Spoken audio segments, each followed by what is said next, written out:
Bonjour à tous. On va tourner dans notre première épître de Pierre au chapitre 3. Et donc, on continue notre étude. La semaine passée, nous avions vu la citation qui vient du psaume 34, de ne pas rendre le mal pour le mal. Et en fin de compte, on avait réfléchi sur les relations entre les croyants. Aujourd'hui, on va réfléchir plutôt, parce que Pierre va transférer à partir du verset 13 pour une bonne section jusqu'au chapitre 4.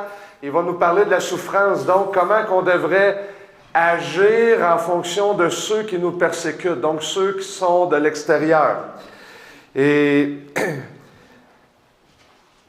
on va lire des versets 13 à 17.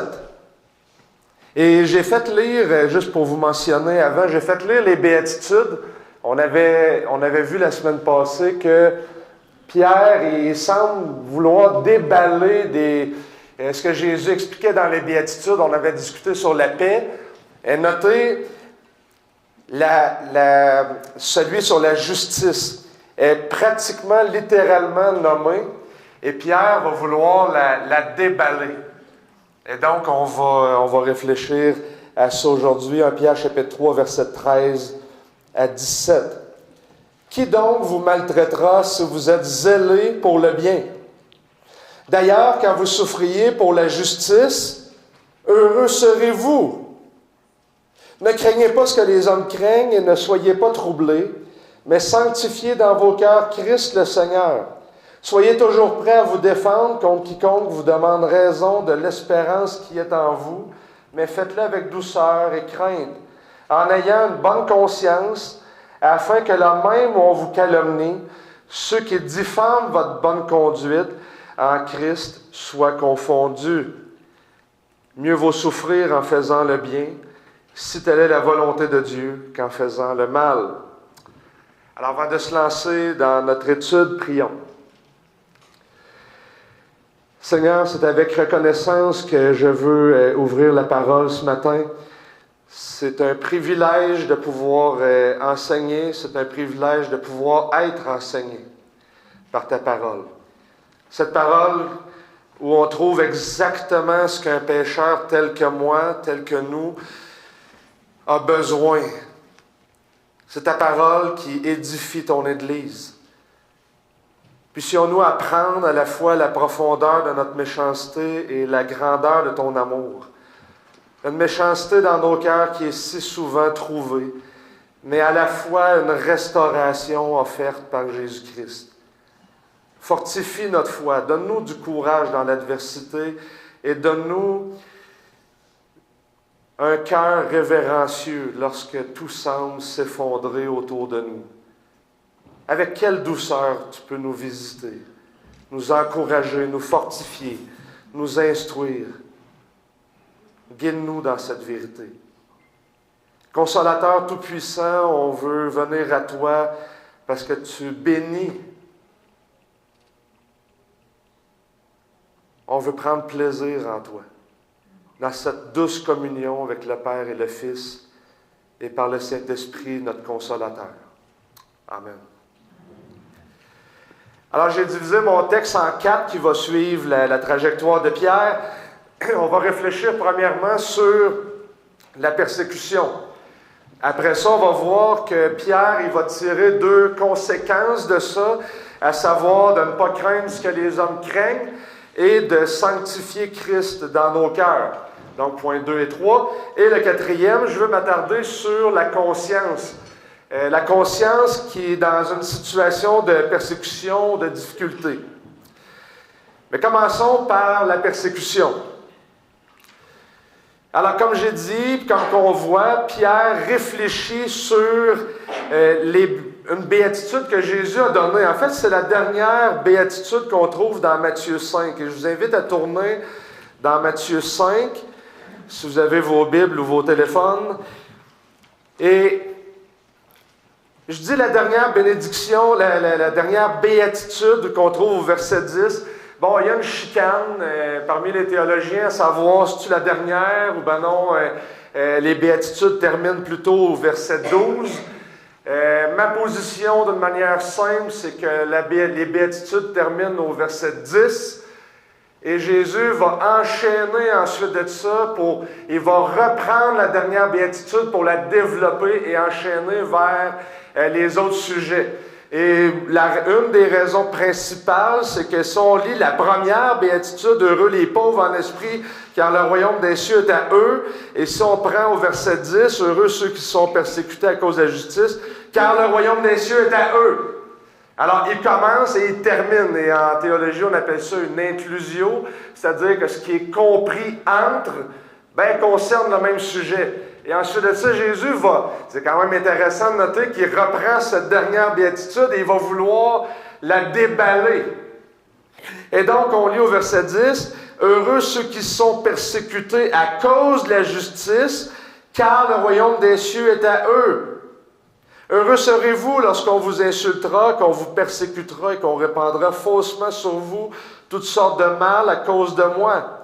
Réjouissez-vous et soyez dans l'allégresse parce que votre récompense sera grande dans les cieux, car c'est ainsi qu'on a persécuté les prophètes qui vous ont précédés. Comment comprendre la persécution? Et là, dans les dernières années, vous le savez, on a entendu plusieurs choses. Est-ce qu'au Canada, on a été persécuté? Oui ou non? Et là, on pouvait entendre toutes sortes de phrases. On a entendu des choses comme « Ouais, mais là, puisqu'on n'est pas emprisonné ou battu, c'est pas de la persécution. » On entendait d'autres phrases qui disaient « Ouais, ça va voir en Corée du Nord, là, puis au Pakistan, là, puis après ça, tu viendras me dire si on est persécuté au Canada. » En fait, ce qui est présupposé dans ça, c'est que la persécution, pour beaucoup de personnes, est quelque chose qui doit être physique. Emprisonné, battu, puis c'est ces choses-là. Bon, il faut quand même souligner qu'on a eu une douzaine de pasteurs emprisonnés au Canada. On pouvait entendre des phrases dans le genre « Ouais, mais là, toute la société est prise dans telle mesure, donc c'est pas contre les chrétiens, mais ça ne nous concerne pas, c'est pas de la persécution. » Et là, j'ai réalisé pour ma part que finalement, je n'avais pas vraiment réfléchi à c'était quoi la persécution. C'était pas habituel pour nous autres de réfléchir à ça dans un Québec où probablement que l'une des plus grosses affaires qu'on a eues dans les dernières décennies, c'est la crise du verglas.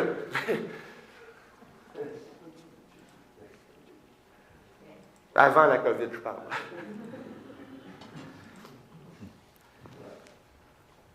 Et là, ça amène des réflexions.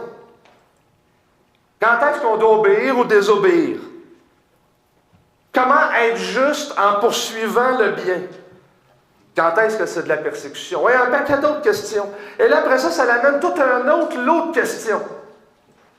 Puis des questions comme, je m'analyse, puis je me dis, comment que je vais réagir si jamais ça devient vraiment plus dur? Est-ce que j'ai une grande foi ou une petite foi?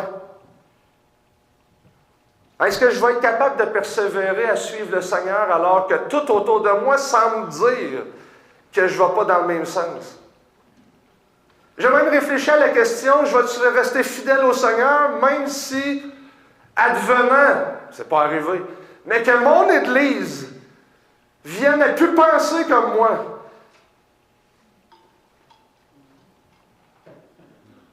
Le Seigneur nous promettait qu'on était pour souffrir. Puis à un moment donné, on est extirpé de notre confort, d'où qu'on tire le mot conformisme. Et puis là, on réfléchit et on s'examine. Pourquoi le chrétien doit-il souffrir? Et ça, c'est une bonne question. De quel genre de souffrance est-ce que Jésus parle? Et Pierre reprend à peu près ces mêmes souffrances-là. Alors, quelques observations sur la béatitude de Jésus. 1. Notez qui est persécuté. Parce que Jésus va souligner « Heureux ceux qui sont persécutés à cause de la justice. » Ceux qui sont prompts à la justice sont ceux qui sont persécutés. Et ça, c'est pas sans rappeler une autre béatitude. « Heureux ceux qui ont faim et soif de la justice. » Mais c'est pas tout, parce qu'il y a d'autres choses intéressantes. Parce que la béatitude qui le précède, c'est « Heureux ceux qui procurent la paix, car ils seront appelés fils de Dieu ». C'est-à-dire que Dieu est le grand procurateur de paix, on avait vu ça la semaine passée, et on est appelé fils de Dieu si on agit comme celui qui nous a rachetés, Dieu lui-même, qui est ce grand procurateur de paix. Et immédiatement après vient « Heureux ceux qui sont persécutés ». On dirait qu'il y a une suite logique. Mais pas on dirait, il y en a une. Et donc, on voit que le chrétien est persécuté pour la justice. Mais la béatitude ici, oui, on est persécuté pour la justice. Et Pierre va réfléchir beaucoup à la persécution. Là. Chapitre 4, là, c'est quasiment en son entier. Mais notez que lorsque Jésus va donner des détails après, parce qu'il reprend, et là, il va donner des détails. Notez quelques petits points intéressants. Premièrement, c'est qu'il va passer du général au spécifique. Tu sais, heureux celui qui souffre. Et là, après ça, il va dire, heureux serez-vous. Beaucoup plus personnel. Là, il parle à ses disciples. Là, heureux serez-vous. Et notez le parallèle au verset 10. On est persécuté à cause de la justice. Heureux serez-vous lorsqu'on vous insultera, qu'on vous persécutera, qu'on répandra faussement sur vous toutes sortes de mal à cause de moi. Et donc, à cause de moi, à cause de Jésus, devient le parallèle de souffrir pour la justice. Autrement dit, vous allez souffrir juste parce que vous êtes chrétien.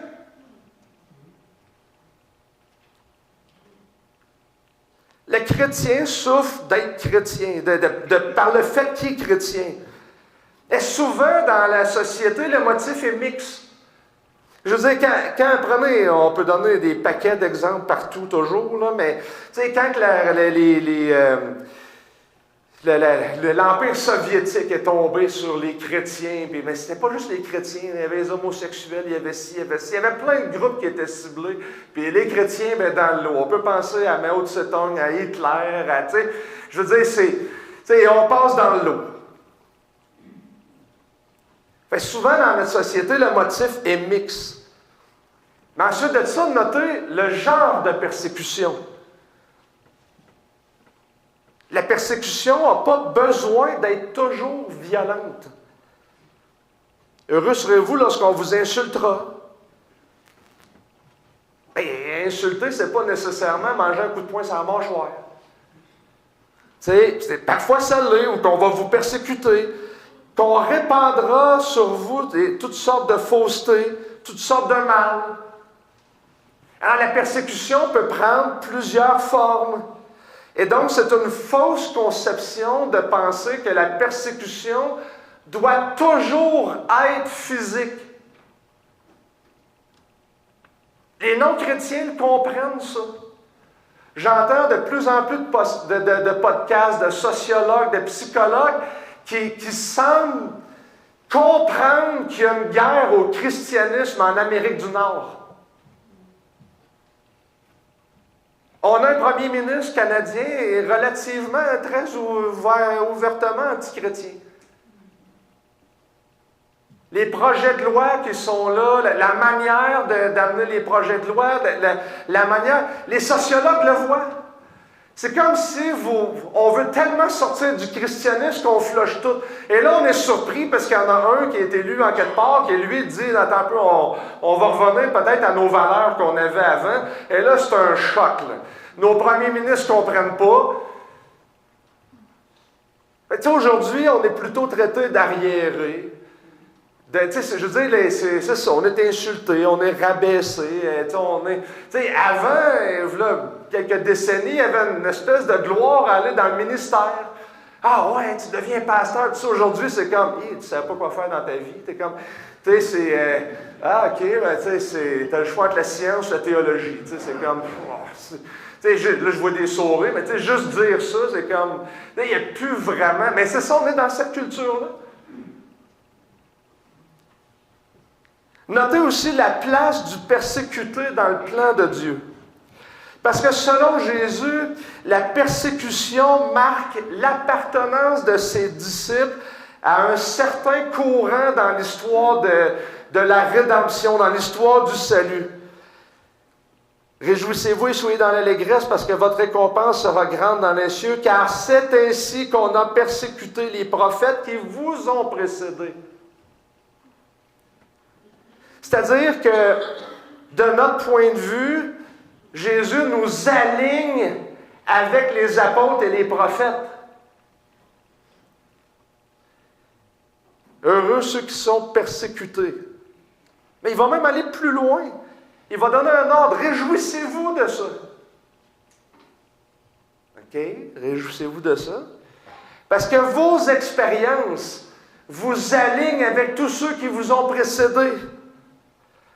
Tous ces martyrs dans l'histoire de l'Église, les apôtres et les prophètes, ça signifie qu'on a la responsabilité d'être alignés avec eux autres. Et aujourd'hui, c'est exactement ce que le monde ne veut pas. Aujourd'hui, la religion, je pense qu'on a passé un stade avant, on disait, là, l'important dans la religion, c'est que ça soit privé. N'est-ce pas? Et je pense qu'on est allé encore aujourd'hui un peu plus loin que ça. Parce que même quand tu l'enseignes dans ton foyer, il y a des projets de loi sur la primauté parentale, toutes sortes de choses qui se discutent, ou ce que c'est comme trop. Fait que là, on est à dire aujourd'hui dans notre société, c'est plus juste de l'ordre du privé, c'est de l'ordre de l'intime. C'est toi tout seul dans ton coin. J'aimerais vous suggérer que Pierre et Jésus ne le conçoivent pas comme ça. T'sais, le reste du passage, vous êtes le sel de la terre, puis vous êtes la lumière du monde, mais on ne la met pas dans un garde-robe pour qu'on ne la voie pas. On la met pour que le monde le voie. Fait que la persécution nous parle que le monde est contre le royaume, qui est le sujet des béatitudes, et donc c'est contre-culturel d'être chrétien, et on va être persécuté pour ce fait-là. Notez ce qu'on doit faire avec le persécuteur. Tu sais, les béatitudes, ils lancent. Tu sais, souvent, on finit avec la bénédiction dans nos prédications. Tu sais, c'est comme bénédiction, mais envoie. Mais notez que Jésus commence par la bénédiction. Puis en même temps, il serve un peu de plan au sujet qu'il va traiter dans son sermon. Parce que c'est ça, c'est un sermon. Puis on voit des versets, par exemple, en 43-44. Voici, vous avez entendu qu'il a été dit, tu aimeras ton prochain, tu haïras ton ennemi. Mais moi, je vous dis, aimez vos ennemis. Bénissez ceux qui vous maudissent, faites du bien à ceux qui vous haïssent, et priez pour ceux qui vous maltraitent et vous persécutent. Alors, on peut tirer l'inférence que qu'est-ce qu'on fait avec ceux qui nous persécutent? Ben, il faut prier pour eux. Et donc, nos ennemis sont ceux qui finalement finissent par nous persécuter. Et la semaine passée, on avait glissé un peu que Pierre a conservé le sujet de la prière dans les versets qui précèdent dans cette réflexion-là sur la paix. Là, il s'en va vers la justice. Tu sais, on est pas mal tous dans la même thématique, là. Je vais perdre un bout à manger.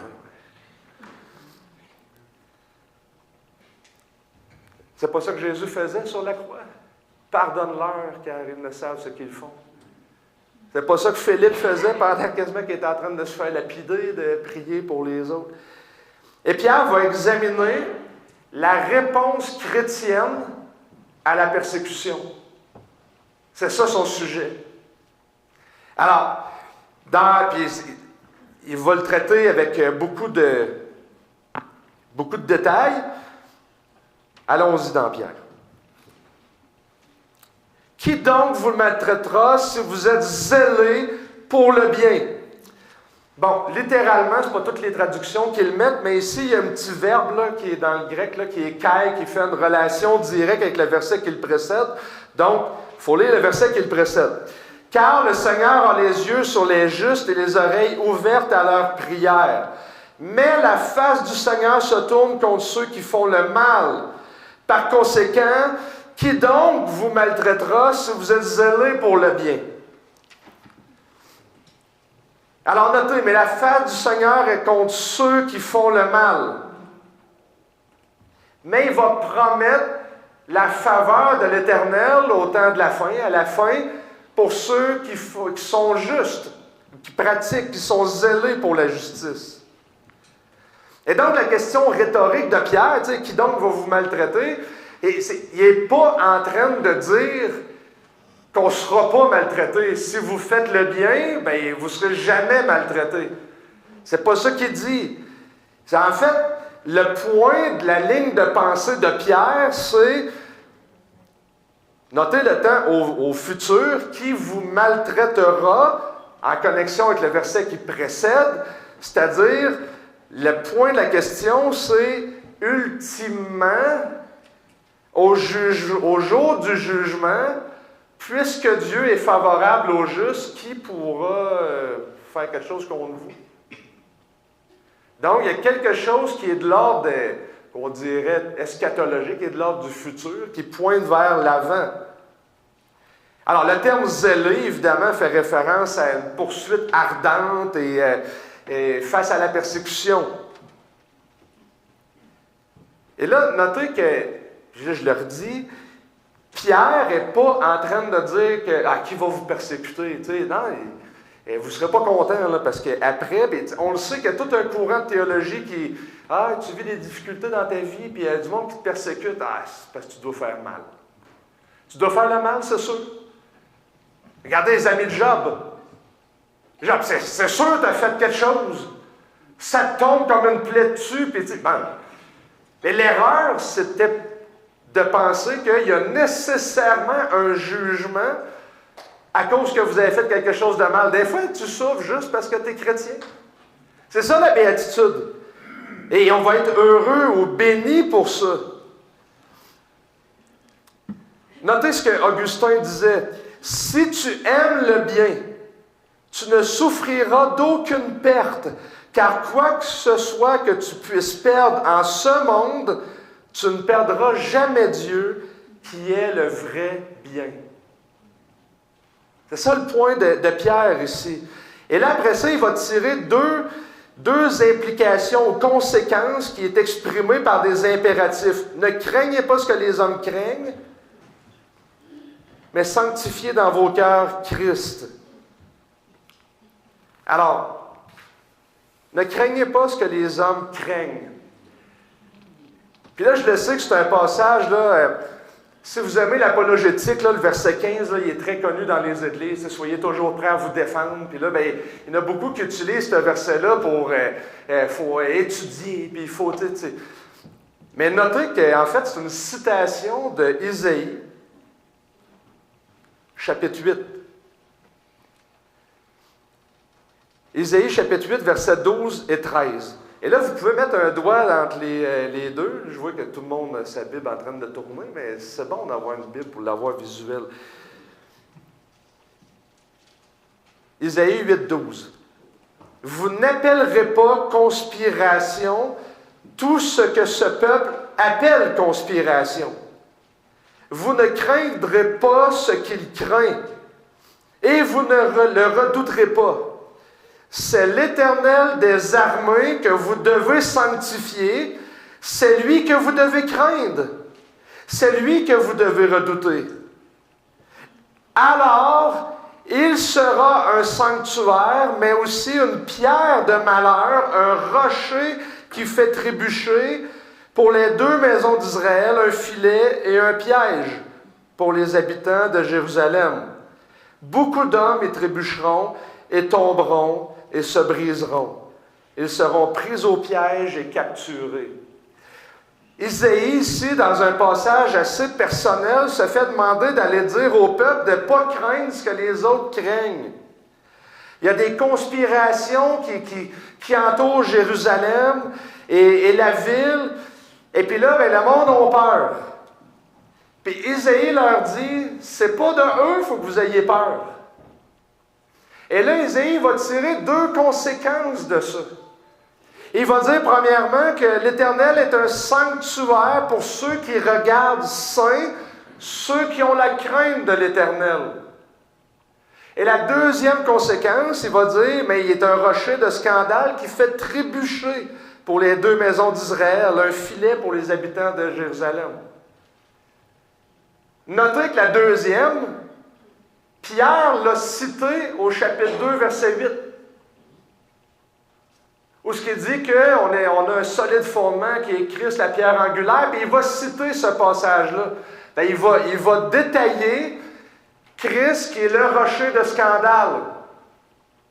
Ici, Pierre a encore en tête Ésaïe, mais il veut revenir sur la première, à savoir que l'Éternel est un sanctuaire pour ceux qui le regardent comme saint. Et là, il y a des différences entre les passages. Et j'essaie de faire vite, là, de toute façon, même moi j'ai des notes, on ne l'apprendra pas par cœur, mais notez qu'il y a un mouvement au niveau de la crainte. Pour Isaïe, la crainte, c'est vous ne craindrez pas ce que le peuple craint. Mais pour Pierre, c'est vous ne craindrez pas les hommes, les personnes. Dans Isaïe, la crainte d'Isaïe et de ceux qui le suivent, qu'il ne faut pas partager, c'est ceux des forces étrangères qui ont amené les dirigeants à faire une mauvaise alliance avec l'Égypte. Pour Pierre, c'est qu'il y a une montée de la persécution par ceux qui les entourent. Puis Pierre va l'appliquer et dire, là, vous ne craindrez pas eux. Dans Isaïe, c'est l'Éternel qu'on doit sanctifier. Pierre va aller plus loin en disant, c'est Christ. Sanctifier Christ dans nos cœurs. Donc, il modifie puis il va l'appliquer aux chrétiens. Sanctifier prend le sens, dans un langage peut-être plus proche de nous, de révérence. Révérer Christ dans notre cœur comme saint. Autrement dit, s'il est révéré dans notre cœur comme saint, nous ne devons pas craindre les hommes, parce que la crainte revient juste à l'Éternel. Et ça, c'est un sujet qui a été traité aussi au chapitre 1 de Pierre. La Pierre, il joue et il ramène les thématiques aussi. Et notez évidemment la grande différence, c'est que il passe de il faut craindre l'Éternel, puis il faut craindre Christ. Et donc, ça souligne que les premiers chrétiens voyaient des expressions dans l'Ancien Testament en rapport avec l'activité de Dieu qui applique à Christ. Je le souligne comme ça en passant. Mais le point est clair. Crains Dieu plutôt que les hommes. Dans toutes les différences, l'application que Pierre fait, c'est tu vas sanctifier Christ, puis tu vas lui donner ton allégeance. Tu ne craindras pas ce que les autres craignent. Tu ne craindras pas, tu n'auras pas la crainte de ceux qui viennent pour te persécuter. La persécution présuppose un choc des cultures. Et on peut distinguer le chrétien de sa culture environnante. Et même on peut les blâmer juste parce qu'ils exercent la justice.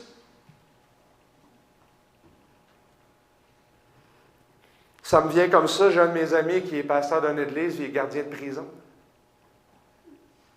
Puis à un moment donné, il voulait amener un prisonnier, une gang de gars, dans une pièce qui n'a pas de caméra. Puis il dit là, il nous fatigue, on va aller le tabasser.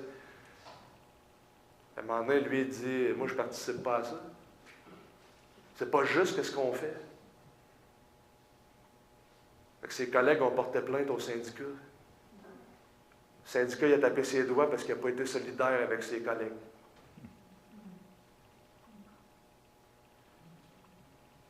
Des fois, tu es persécuté juste parce que tu fais ce qui est juste. Et ce qui est présupposé, c'est que le monde est contre le royaume. Et aujourd'hui, l'opposition est souvent dissimulée. Et il est très probable que ce qui affecte un grand nombre de chrétiens, c'est la mort sociale, la perte de notre confort, de nos acquis sociaux. Et là, un des phénomènes qui se produit ensuite de ça, c'est qu'on va s'auto-censurer.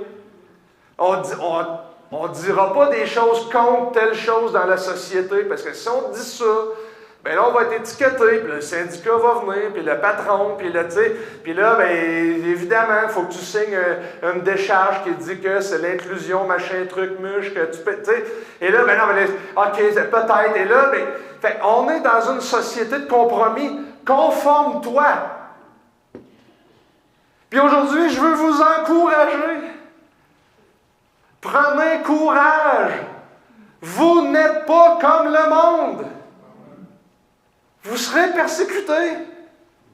Mais vous allez vivre quelque chose que le Seigneur promet, vous allez être bénis.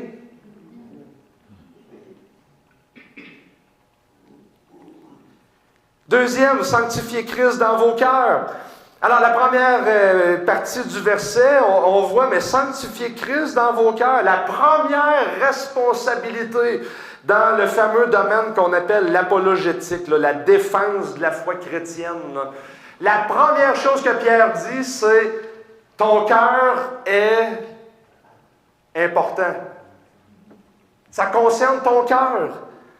On peut penser au proverbe, par exemple, dire « Garde ton cœur plus que toute autre chose, car de lui viennent les sources de la vie. » Proverbe 23,7, en gros, nous sommes ce que nos cœurs sont. Pierre va parler du cœur en 1,22. Après avoir purifié vos âmes dans l'obéissance à la vérité, en vue d'un amour fraternel sincère, aimez-vous les uns les autres ardemment et de tout cœur. Ici, le but, ce n'est pas de montrer que Christ est Seigneur, le Dieu qui gouverne. Non, il dit, tu le mets à part, tu le sanctifies, tu vas le vénérer, tu vas y porter ton allégeance.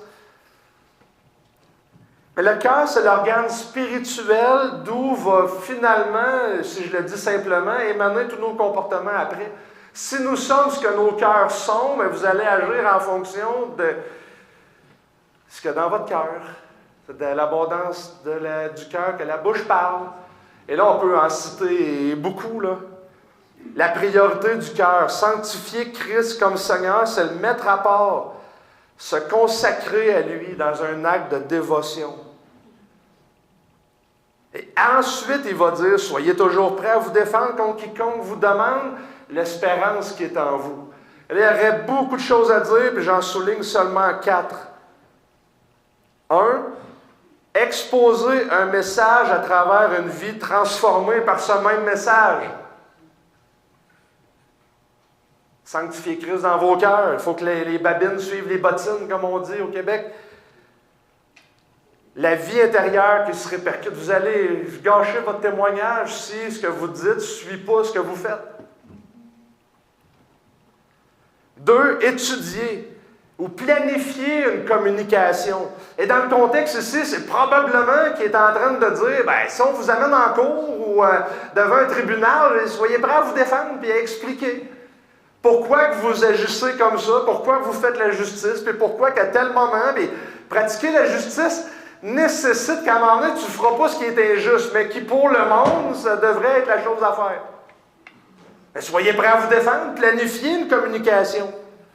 Je me rappelle un ancien qui me disait, dans une autre église il y a plusieurs années, « Jean-Luc, pourquoi tu passes ton temps à étudier toujours, tout le temps? » Et ma réponse était, « Ben, Pierre nous le demande, il dit, soyez prêts. » Si vous cherchez une raison pour laquelle vous devriez acheter les 5 livres en arrière, bien, Pierre l'a dit, achète les 5 livres, sois prêt. Puis au verset 16b, il dit en plus, il y a 20% de rabais.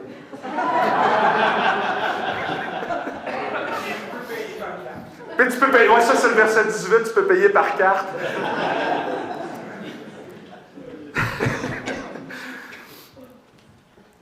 Troisièmement, entrez en communication et en dialogue. Là, ça veut dire que vous allez devoir parler. Soyez prêts à défendre, mais vous allez avoir de quoi à dire.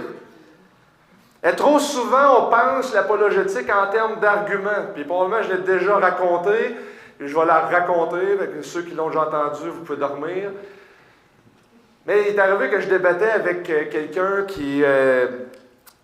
il y avait un autre chrétien avec moi, puis lui, il est réputé comme très doux, très à l'écoute, toutes mes qualités, évidemment. Puis il y avait moi.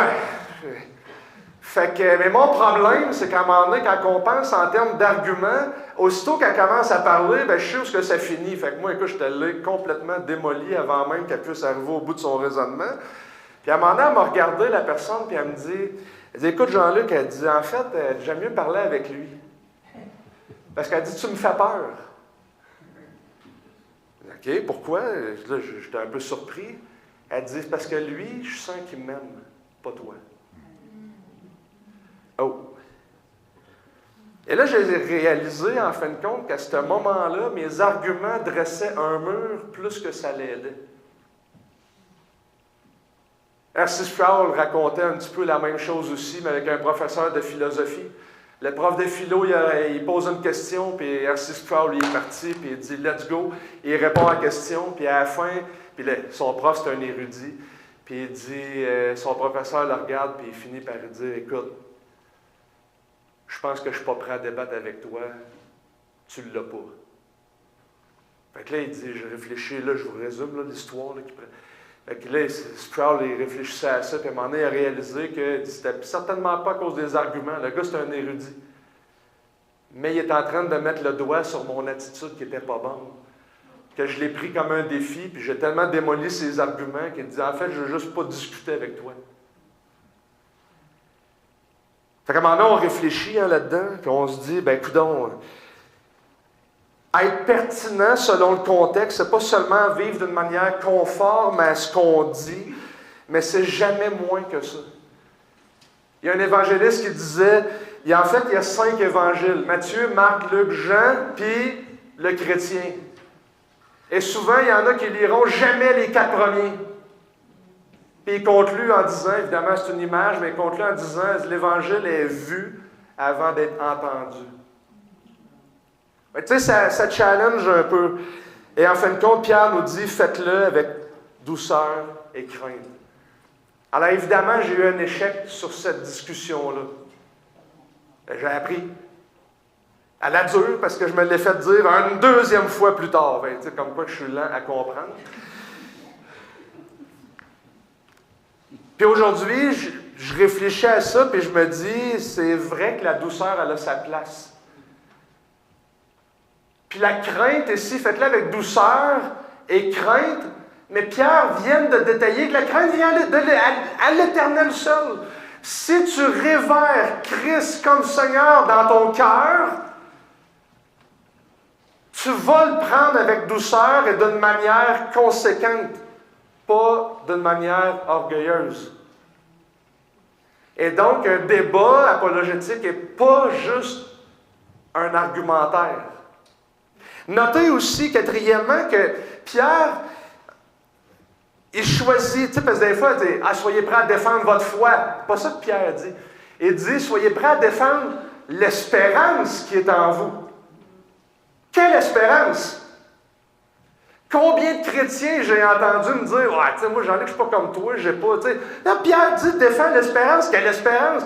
Hey, c'est le lot de tout le chapitre 1, là. On va le lire en partie. Béni soit le Dieu et Père de notre Seigneur Jésus-Christ qui, selon sa grande miséricorde, nous a régénérés par la résurrection de Jésus-Christ d'entre les morts pour une espérance vivante. Ça concerne au moins la régénération, la résurrection, pour un héritage qui ne peut ni se corrompre ni se souiller. L'héritage qui s'en vient, vous en tressaillez d'une allégresse, quoique pour un moment, vous êtes en train d'être affligés dans les épreuves, afin que votre foi éprouvée, donc au courant de votre vie, vous allez être pressurisé, vous allez avoir des épreuves, mais il y a une espérance qui est attachée à ça. Et vous l'aimez sans l'avoir vu et sans le voir encore, vous croyez en lui, vous en tressaillez d'une allégresse. Votre espérance concerne Christ.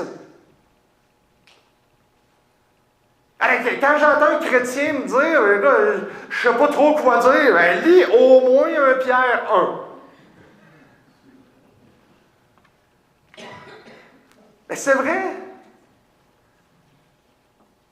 Vous allez être persécutés à cause de moi. Mais c'est lui votre espérance. Soyez prêts à parler de Jésus. Si vous n'êtes pas prêts à parler de Jésus et de la bonne nouvelle, vous avez de la job, là. On s'enlève les doigts dans le nez, on ouvre une Bible et on lit. Là, tu dis qu'il y avait 5 livres en vente.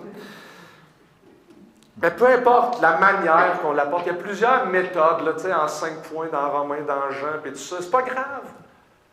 Le Seigneur donne des dons, on est doués. Il y en a qui Et j'ai rencontré un évangéliste, un vrai, là, une fois dans ma vie. Le gars est ingénieur. Je suis comme, hey, le gars, à toutes les semaines, dans un groupe de jeunes, il amenait quelqu'un. Mais comment tu fais? Moi, je suis là, j'étudie, je donne des tips. Puis c'est un don. Il y a le don d'évangéliste. Lui, écoute, là, le monde, il le suit, il le fait. À un moment donné, j'ai réalisé, OK, moi, ma job, c'est de former lui. Il ne veut pas dire que j'évangélise pas, mais lui est doué d'une manière particulière. C'est vrai, je suis conscient de ça. Mais c'est chaque chrétien qui peut être persécuté, qui est demandé d'être prêt. D'observer votre espérance. Et ça a des grandes implications. J'ai un de mes amis, il est rendu à 61 ans, je pense. Il était hospitalisé pour un cancer. Il était convaincu qu'il était pour y passer. Toute la famille, tout ça, c'est quelqu'un que je connais depuis des années. Là, il va dans notre église de la région. Puis pour lui, quand il était hospitalisé, il disait, moi, je suis en mission. Le Seigneur m'a dit, tu t'en vas là. Puis lui, il était à l'hôpital en mission. Puis normalement, il me racontait que, normalement, avec ce qu'il y avait, c'était comme un piton là, qui peuvent shooter de la morphine. Puis, normalement, ça, c'est, mettons, la machine, elle se déclenche aux 15 minutes, une demi-heure, tout dépendant. Puis lui, en l'espace de plusieurs jours, il l'a pris une fois. Puis le monde, les médecins, les infirmières, ils venaient, puis ils ne comprenaient pas. Ils disaient, écoute, là, tout le monde souffre, puis c'est comme, le monde, là, il abuse. Là. Puis il dit, toi, il dit une fois en quelques jours. Ben, il dit, assis-toi là. Il m'a te raconté, moi, ce que je m'en vais. Puis il était en paix. Une paix qui surpasse toute intelligence. Puis le monde ne comprenait pas. Puis j'ai réalisé, moi, j'étais en champ missionnaire, que les médecins passaient, puis là, ils cherchaient à comprendre, mais voyons, pourquoi c'est quoi ta paix?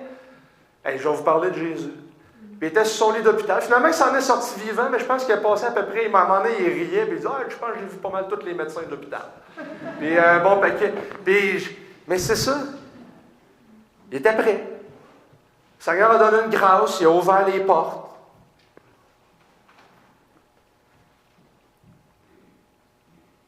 Dernier point. En ayant une bonne conscience. Afin que le même où l'on vous calomnie, ceux qui diffament votre bonne conduite en Christ soient confondus, mieux vaut souffrir en faisant le bien si telle est la volonté de Dieu qu'en faisant le mal. Lorsque Martin Luther s'est fait amener en cours à Worms, là, puis on lui a demandé de renier ses écrits. Il a demandé un 24 heures, là, il dit, donnez-moi jusqu'à demain, là, je vais réfléchir à mon affaire. Puis le lendemain, il a dit, devant tout le monde, ma conscience est captive de la parole de Dieu. Je ne peux, ni ne veux, abjurer quoi que ce soit, car aller à l'encontre de ma conscience n'est ni juste, ni sécuritaire. Que le Seigneur me vienne en aide. Amen. En utilisant le mot sécurité, Luther voulait dire qu'aller à l'encontre de sa conscience mettait en danger son âme. Il s'est donc présenté devant les hommes et s'en est remis à Dieu pour montrer jusqu'où il était prêt à aller dans sa conscience, face à Dieu, pour confesser son christianisme. Une bonne conscience donne du courage et rend inébranlable devant les ennemis. Et ça permet de se réjouir avec le Seigneur qui est l'ultime juge. Plusieurs d'entre vous savent que dans les 2 dernières années, j'ai eu avec mon entreprise puis mon ancien partenaire des grosses affaires. Yvon m'a servi comme conseiller puis tout ça. Je ne rentre pas dans tous les détails. Puis à un moment donné, ça devenait clair que parce que j'étais chrétien, bien, que je n'avais pas accepté des montants d'argent. En tout cas, là, on s'est mis un peu à me calomnier en arrière. Et puis là, je cherchais un peu la sagesse là-dedans. Puis, tu sais, on réagit comment? Puis, tu sais, j'ai tous mes élèves qui sont là, qui regardent ça. Puis à un moment donné, j'ai dit, OK, c'est beau, ça va se régler en public. Ben, je prends un guess. Et pour moi, à un moment donné, c'est devenu clair ce que j'avais à faire. C'est sûr, je vais vous lire un proverbe. Vous allez dire, oh, OK, comment ça peut être clair ce que tu as à faire? Proverbe 22, 1. La renommée est préférable à de grandes richesses et la grâce vaut mieux que l'argent et l'or. Et pour moi, ça a fait, OK, Jean-Luc, es-tu prêt à tout perdre? Fait que j'ai écrit une lettre que j'ai lue en public et j'ai terminé en citant ce proverbe en disant, si vous pensez que je suis là pour l'argent, moi je suis prêt à donner tout mon club de judo, je vous le donne. Je l'ai même donné avant pour qu'il puisse se préparer à débarquer avec bien du monde et voter contre moi s'il fallait. Suite à ça, il s'est suivi une grosse discussion qui a duré à peu près 1 heure et demie en public, dans laquelle je me suis fait pendant 1 heure et demie quasiment insulter, lyncher sur la place publique, quasiment devant les autres, des fausses affaires et tout ça. Pour une des rares fois, j'ai mon élève principal qui est à côté, Jean-Luc, il dit, je t'ai jamais vu de même, il dit, il y avait la veine dans ton front, il dit, t'étais rouge, et je voyais le cœur battre. Puis il dit, t'as pas dit un mot. J'ai dit, je le savais que j'étais juste, puis qu'il pouvait dire ce qu'il voulait. Après, ça ne relève plus de moi. Puis, suite à ça, en fait, ça servirait un peu contre lui, puis tu sais, je n'ai pas perdu mon entreprise, puis tout ça, ma réputation a été préservée. Mais mon point, c'est, quand ça l'arrive, gardez votre intégrité. Dieu est assez grand pour préserver votre réputation. Jusqu'où êtes-vous prêt à aller? Ça coûte de quoi être chrétien? Ça coûte de quoi? La conscience ne fonctionne pas de manière juste ou correcte dans l'homme depuis la chute. Et là, il y a certainement un lien entre le péché, la régénération, Christ dans notre cœur et tout ça. Et le lien est probablement dans le compromis que les chrétiens pouvaient faire à cette époque-là. Ah, écoute, accepte-là, va dans le temple là-bas, là, puis tu sais, fais tes finances, là, tu sais, ben non, ben, si tu te coupes du temple, pas le temple juif, mais les autres temples dans la ville, ben en fait, tu te prives de ton revenu, parce que c'est là que les transactions vont se faire. Tu sais, fait que là, il pouvait y avoir des compromis, puis là, la persécution, elle vient, puis tu sais, puis là, ben, on a peur de la persécution, on n'aime pas ça. Puis là, ben, il y avait le risque pour ces chrétiens-là de faire des compromis. La possibilité de choisir entre un compromis ou l'affliction. Et je vous ai amené un livre qui m'a... Juste le premier chapitre, c'est en anglais, c'est un puritain encore, toujours. Et Jeremiah Bowo, dans son livre, le titre est dur à traduire, là, c'est « The Evil of Evil, The Exceeding Sinfulness of Sin ». Je le traduis à peu près comme ça. « La méchanceté du mal ou l'extrême gravité du péché ». Et son premier chapitre, en fait, c'est un recueil de 67 petits chapitres de 2-3 pages. Et le premier chapitre, dans le fond, il nous donne un peu son plan de match, puis il nous dit, ben le mal, le péché, est plus grand que l'affliction la plus grande. Le péché est plus mal qu'une affliction. Le péché et Dieu sont contraires. Le péché s'oppose à tout ce qui est bon. Le péché, c'est un poison. Le péché a une dimension et un caractère infini. Et le péché nous met à l'aise avec Satan. Quand tu pognes un livre de même, tu te dis, ouais, tu sais, le gars met le doigt sur quelque chose. Puis à un moment donné, il va dire ceci. C'est un très mauvais choix pour toute âme sous le ciel que de préférer le moindre péché à la plus grande affliction. Puis là, il va ajouter, mon activité principale consiste à charger la conscience des hommes du mal de leur péché et à leur montrer combien le péché est mauvais. Tous les hommes craignent l'affliction et sont troublés par elle. Mais où est l'homme? Où est la femme qui craint le péché et s'en éloigne comme d'un serpent et qui est troublé par le péché plus que n'importe quel malheur? Qu'il y ait de la vilainie dans le péché et plus que dans l'affliction, en général, je suppose, est admis par tous. Personne n'ose le nier. Mais parce qu'il ne voit pas comment il en est ainsi, Ils n'ont pas d'arguments convaincants pour faire pénétrer cette vérité dans leur âme avec force. Ça donne le plan du livre. Il y a plus de mal dans le péché que dans les plus grandes afflictions qui nous viennent de l'extérieur. Une fois qu'on prend conscience que la conscience est affectée par le péché, on va chercher une solution. Puis là, notez bien mon application, puis je finis dans 1 minute et demie, mais ça va être très... Ça vous arrive-tu de vous examiner? Qu'est-ce qu'on trouve dans cet examen de conscience-là? Si vous êtes comme moi, une longue liste de choses pas belles. Et là, on commence à s'examiner, puis on regarde ce qu'on a dans notre conscience, dans notre moi, dans notre intérieur, puis là, on commence à s'accuser.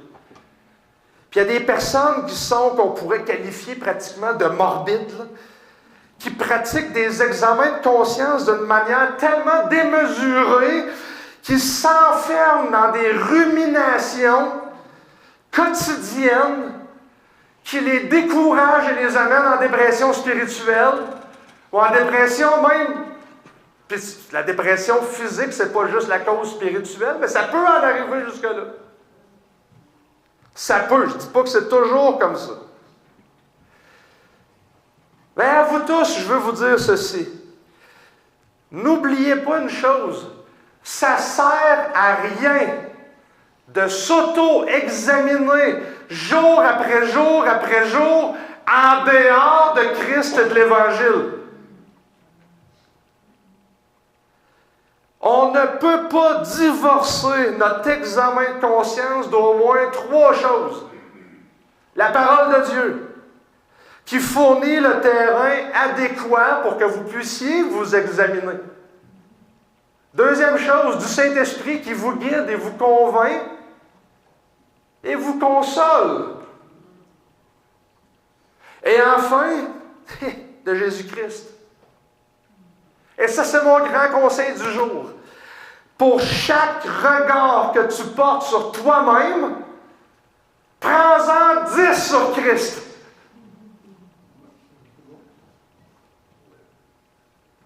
Pour chaque regard que tu portes sur toi-même, regarde à Christ qui est ta vraie espérance. Parce que lorsque la persécution va arriver, lorsque vous allez vivre des difficultés dans votre couple ou au travail, ou peu importe, et la santé, c'est sûr que Pierre ici parle plus de la calomnie et de la persécution, mais peu importe.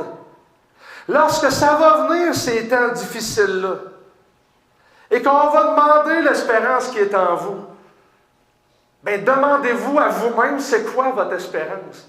Et pour chaque pensée, pour chaque examen de vous que vous faites, prenez courage et regardez 10 fois Christ. Puis 15 si c'est pas assez.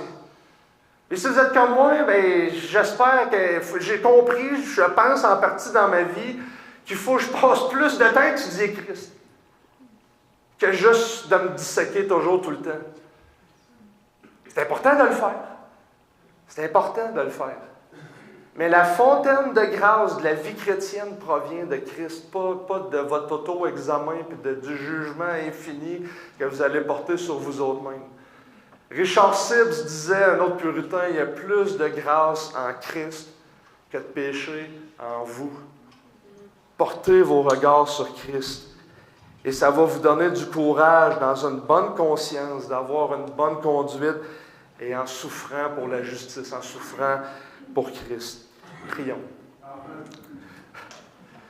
Seigneur Dieu, merci pour ta parole qui est vivante. Et on a tellement besoin de conseils bibliques. Et l'auteur aux Hébreux nous dit, fixe les regards sur Christ.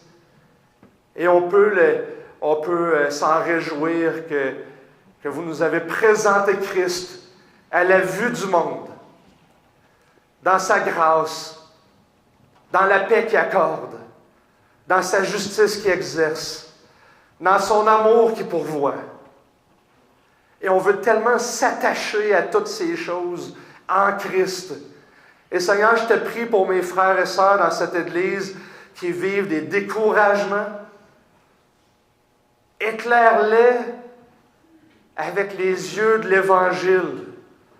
Que l'Évangile qui resplendit la gloire de Dieu sur la face de Christ puisse resplendir dans leur cœur et illuminer leur esprit et tendre vers toi et qu'ils trouvent du repos en toi. Toi, notre seul vrai repos et paix. Sois loué. Amen. Amen. Et la bénédiction, mais je vais la prendre ici. Quand vous souffririez pour la justice, heureux serez-vous. Et je vous envoie par le dernier verset, mieux vous souffrir en faisant le bien si telle est la volonté de Dieu qu'en faisant le mal. Que le Seigneur vous bénisse.